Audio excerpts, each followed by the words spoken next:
of great. It can't be all or nothing with energy or agriculture. Like it can't just be power systems. It's power plus pollinators, powers plus agriculture.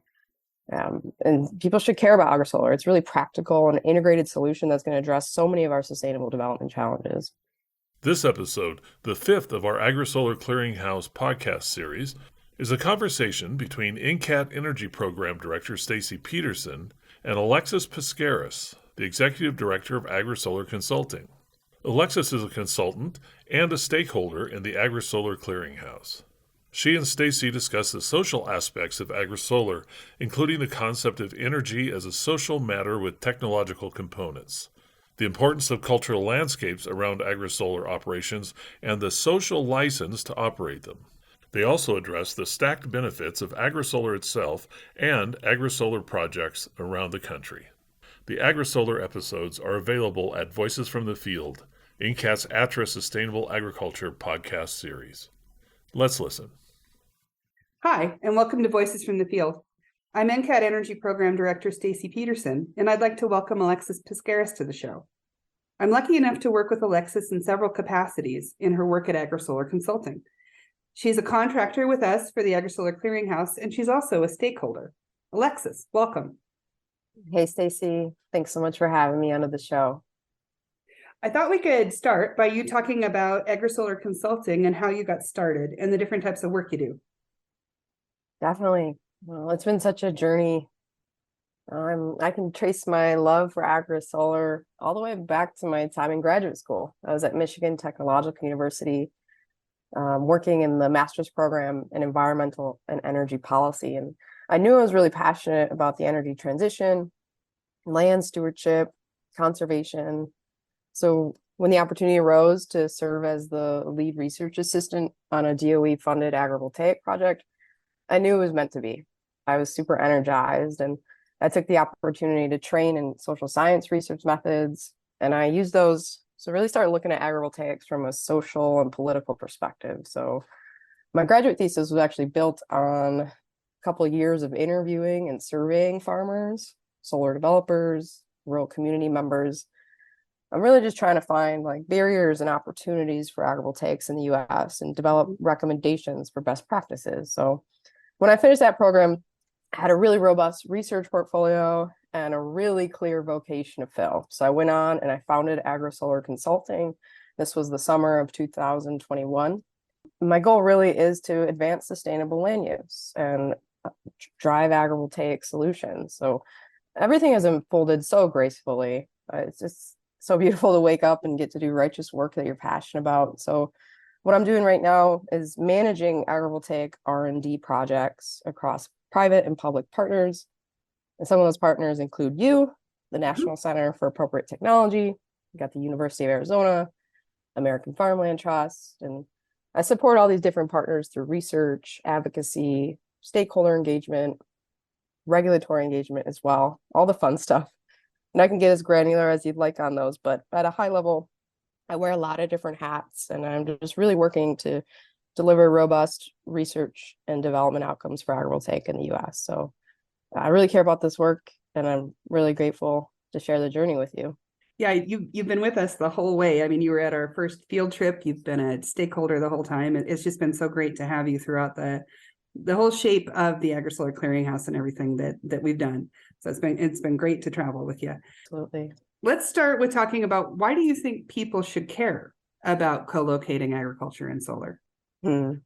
Well, I think everyone should care about sustainable, low impact land use, right? I mean, whether you're a farmer, a neighbor of a farmer, a solar developer, maybe you're a parent or a grandparent, essentially, if you're a human who eats food, uses electricity, and benefits from ecosystem services, this should matter to you. I mean, we have really aggressive renewable energy goals, as well as a push for agricultural intensification. And then in the backdrop, we've got unprecedented drought plaguing our western states and dense population and sprawl crowding the eastern states. So how do you reconcile all these conflicts at once? We have to feed and fuel this growing population sustainably. And I think these really serious and complex challenges set the stage for innovation. And this is the stage of innovation. It creates the urgency. And this is the concept. This is from where the concept of AgriSolar has been born. So someone's got to give, it can't be all or nothing with energy or agriculture. Like, it can't just be power systems. It's power plus pollinators, powers plus agriculture.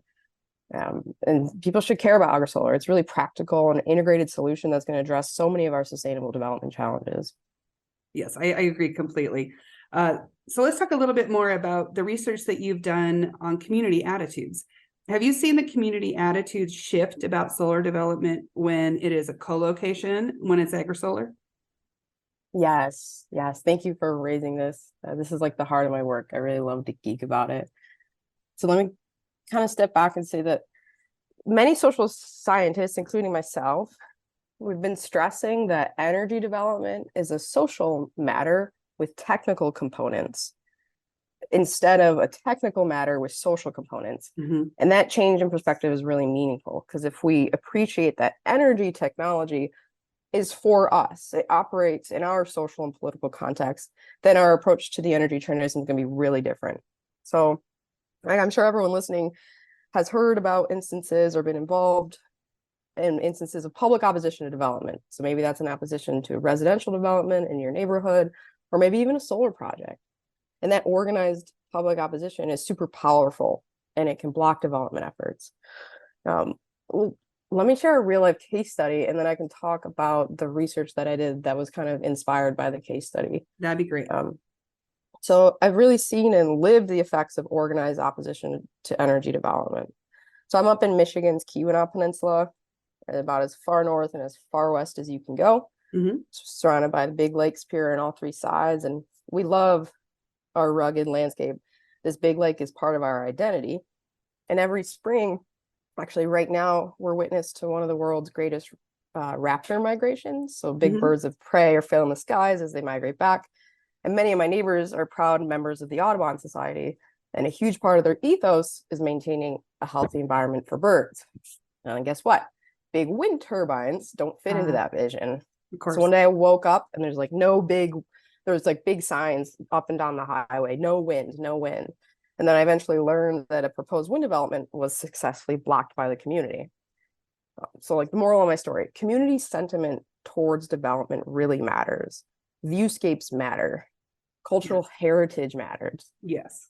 So like if you even scratch the surface of social science and research, this thing we call NIMBY, not in my backyard, it's so much more nuanced than simply not in my backyard. It's really about our cultural heritage, how we interact with the landscape, and do we trust the people who are coming in to develop?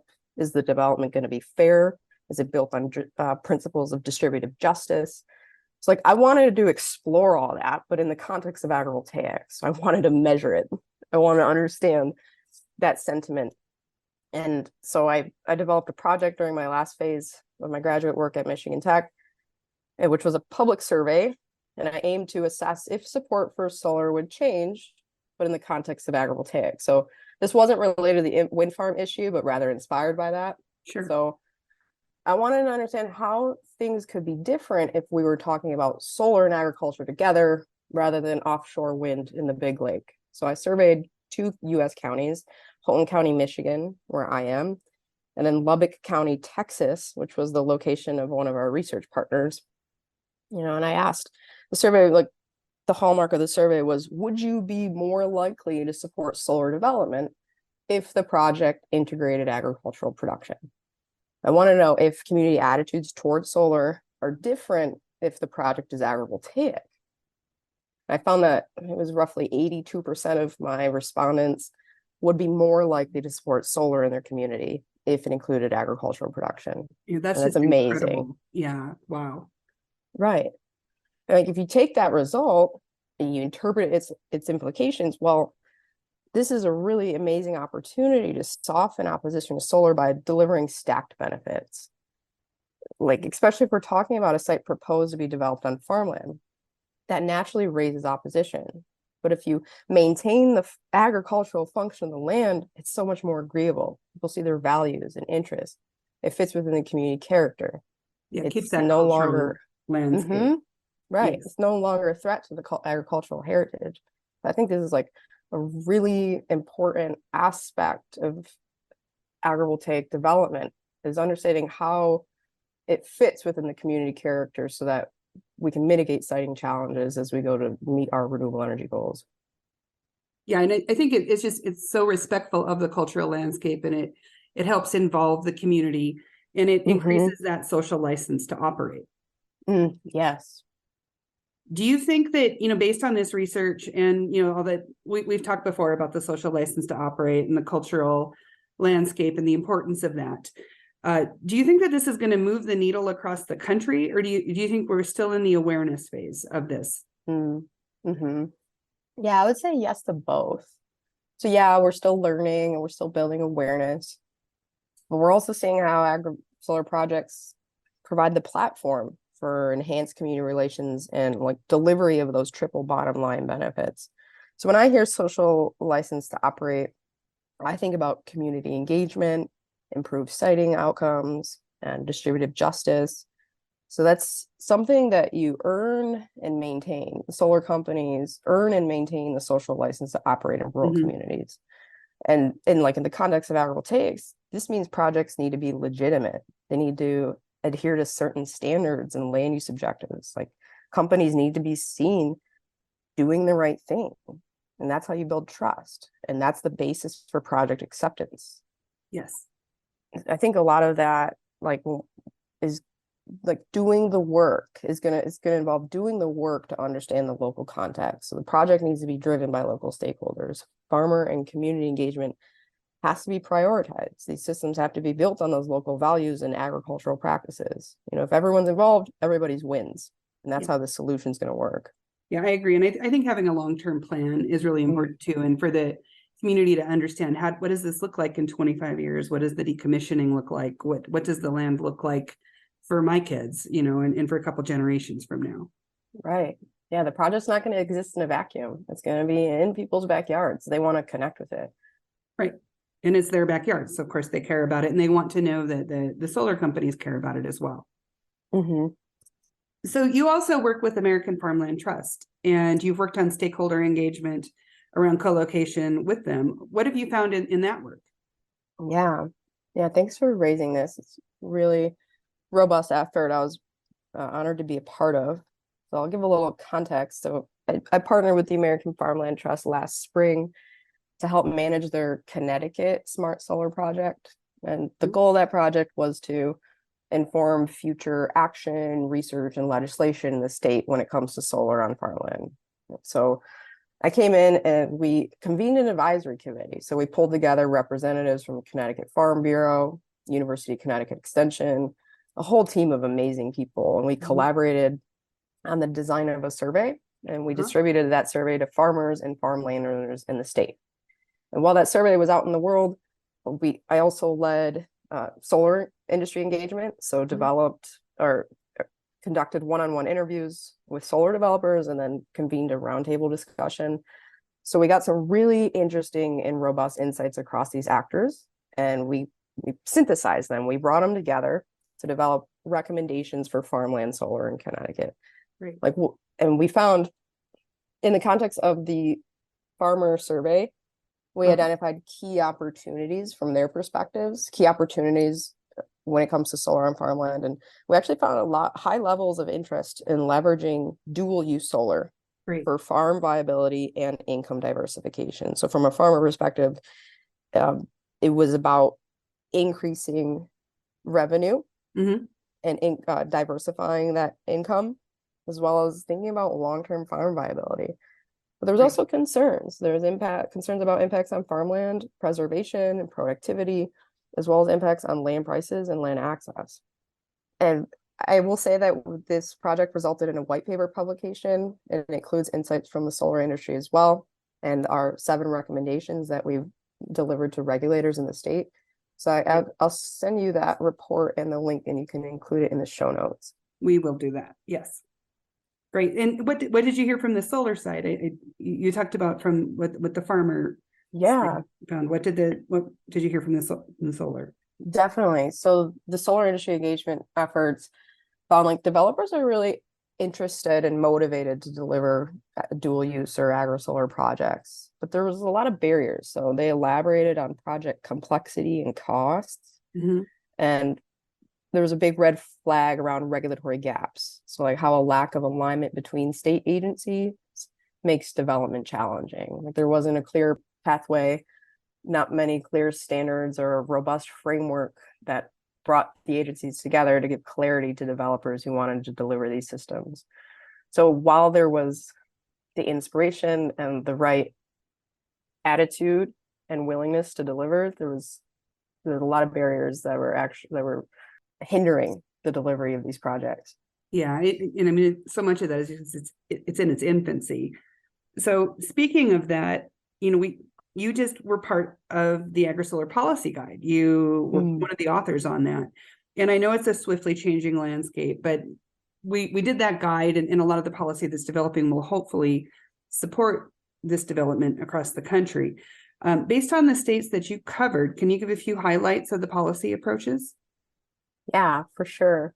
Well, first, I just want to say thanks to you for giving me the opportunity to work on the project. Oh, yeah. It was really, really cool to create something that I hope facilitates policy learning and innovation in the US. So a little bit of background, maybe if folks haven't seen the resource yet, it's essentially a platform where interested folks can go to explore the state of the art in agri-solar policy.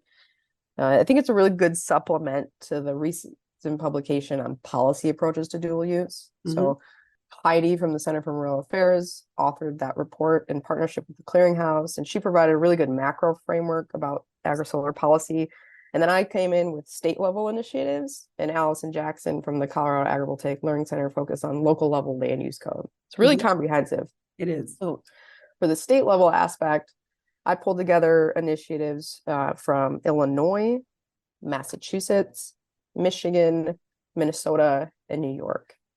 And that's not exhaustive. There's other state programs under development, like New Jersey was just announced yesterday. Right. And so I know we'll plan to add that in the future. Yeah. But what we did was we pulled together all types of agri-solar. So there's crops, grazing, pollinator habitat, as well as the different types of approaches. We got market mechanisms, mandates, voluntary programs. And should I mention each state in brief?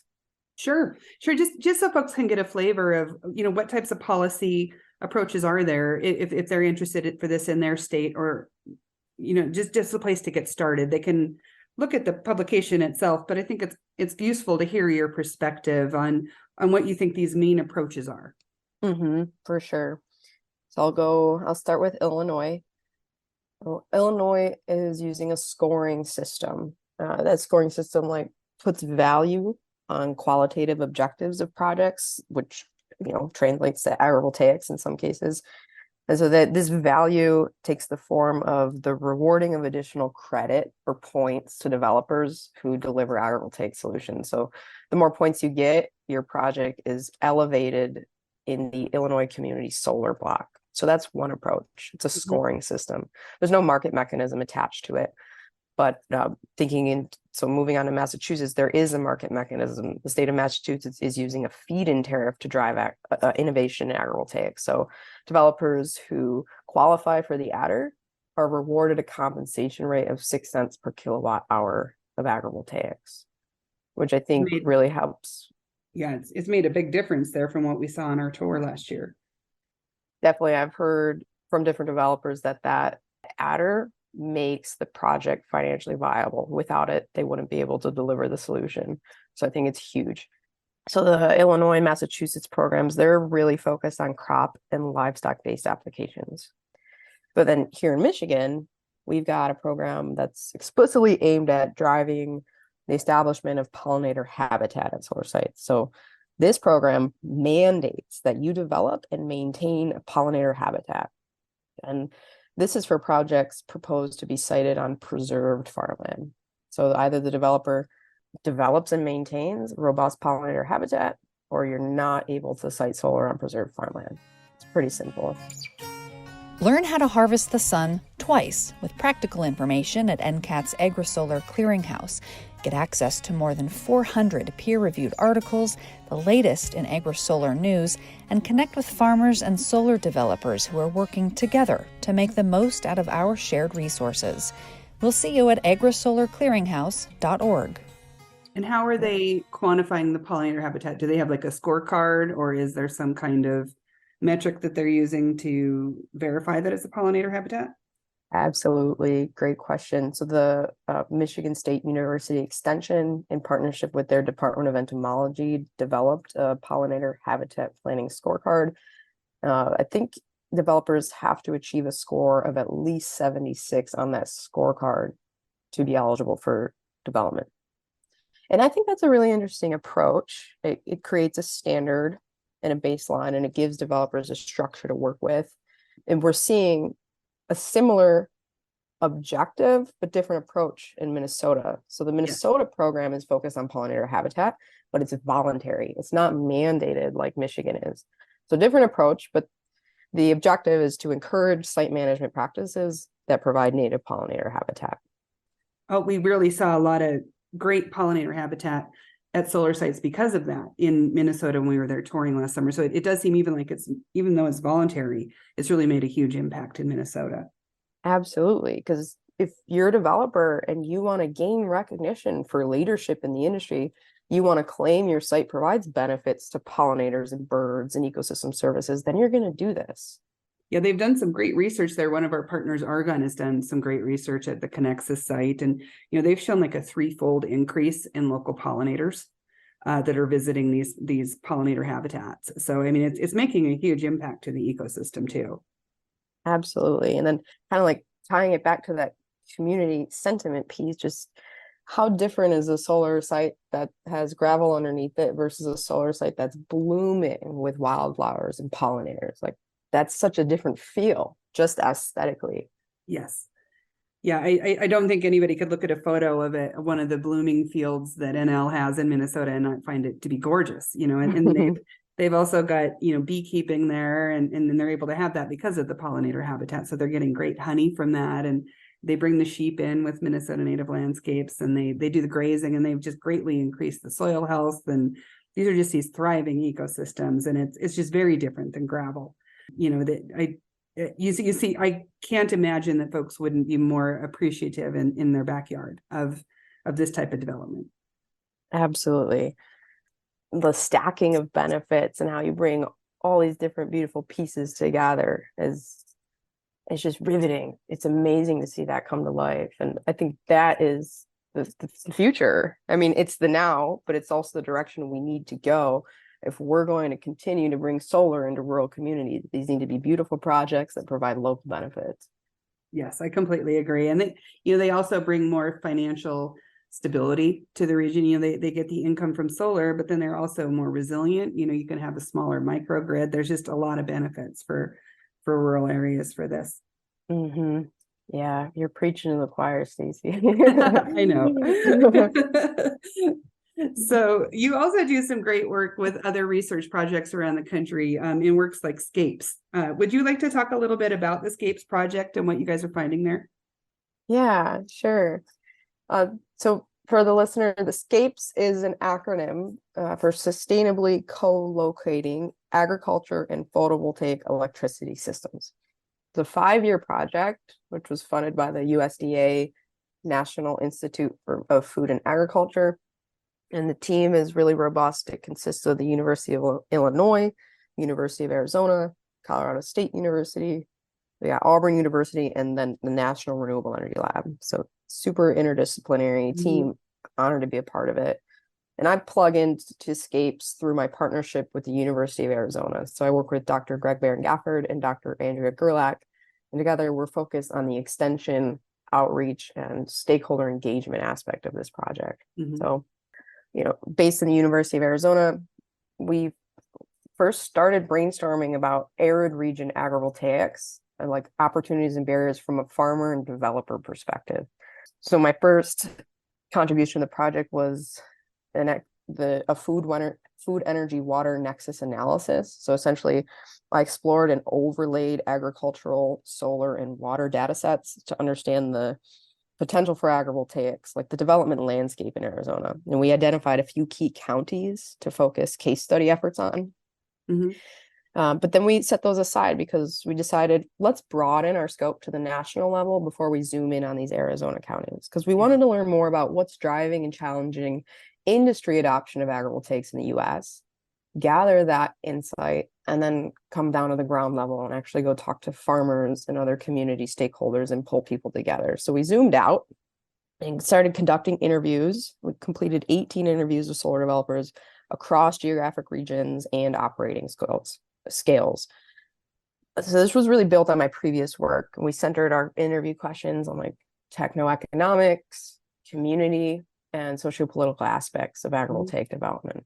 So this was a really cool opportunity to step out. So what I really love about this effort is the ability to have one foot in understanding the perspective of the solar industry, which is complemented by my work with the American Farmland Trust, really looking at farmer perspectives. So this study with the SCAPES project was really looking at industry adoption, barriers, and opportunities. And we found some key drivers that are motivating and really inspiring developers to deliver these solutions. And those include the opportunity for multiple co-benefits. So it's not just, okay, we win the project, we make the money.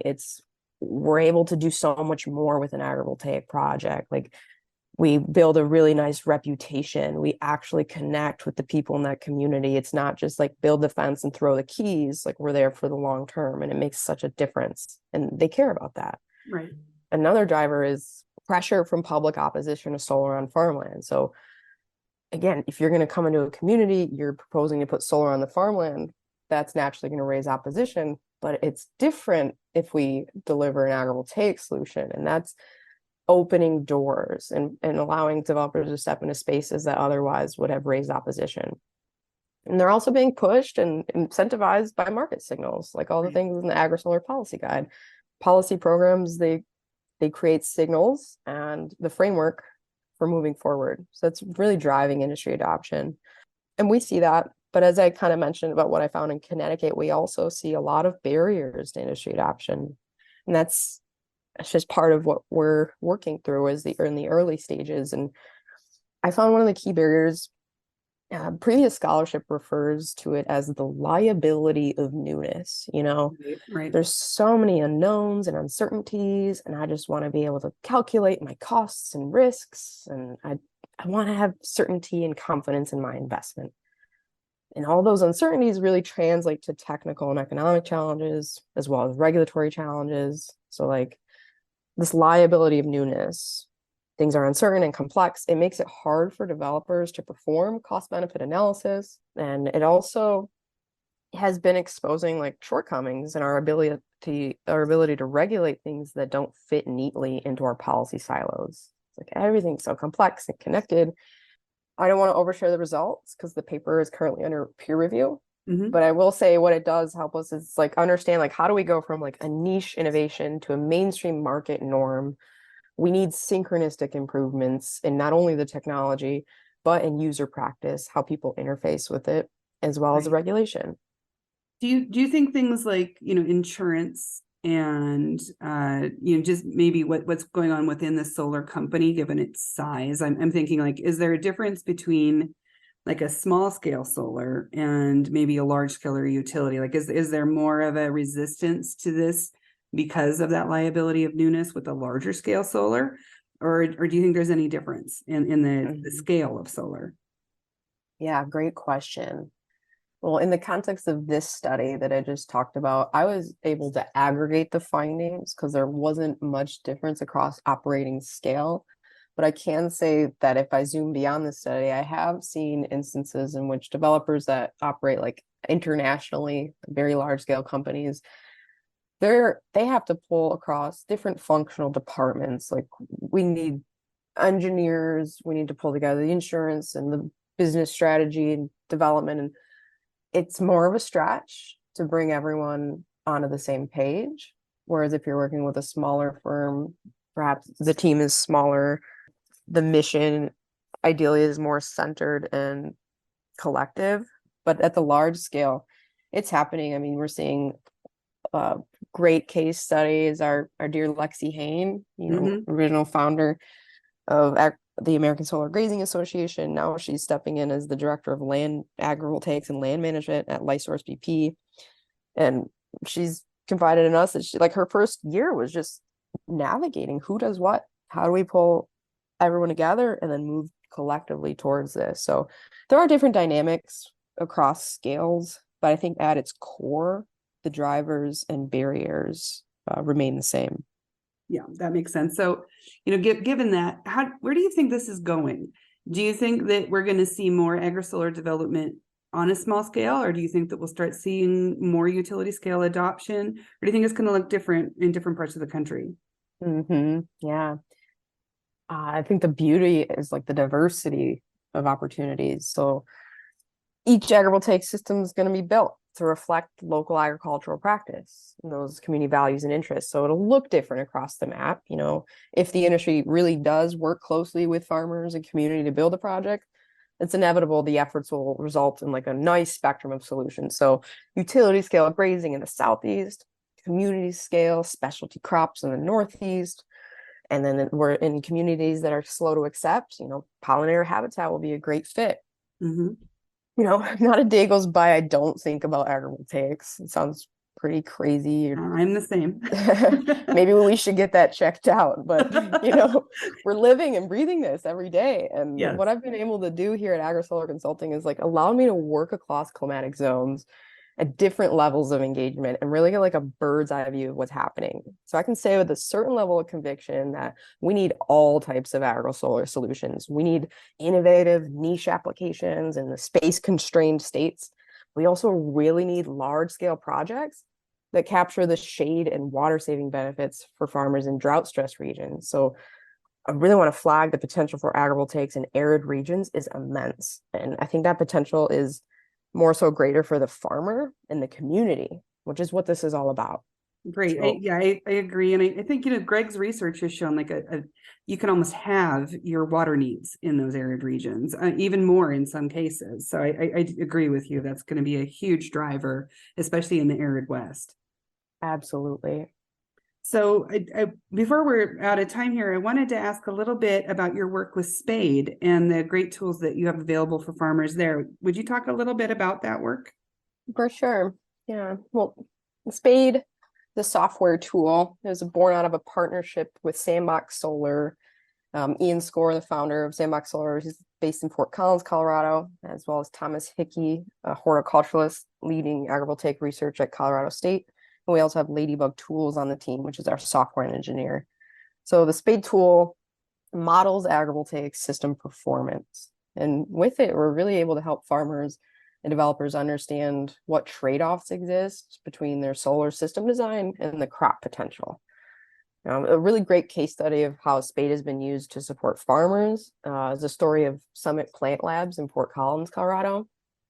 So Summit Plant Labs is a specialty crop farm using greenhouses to grow crop starts and other specialty products. In their greenhouses, they noticed they were having like a detrimental edge effects. Plants along the edges were exposed to higher sunlight, which translates to heat stress and water loss. So Spade was used, the agrivoltaic design tool, to generate irradiance simulations and visual rendering of the greenhouse, which effectively provided the farm with the information and the confidence to determine how to design the solar system to offset their energy consumption and address those edge effects. So it's a vertical bifacial installation in between the rows of the hoop houses.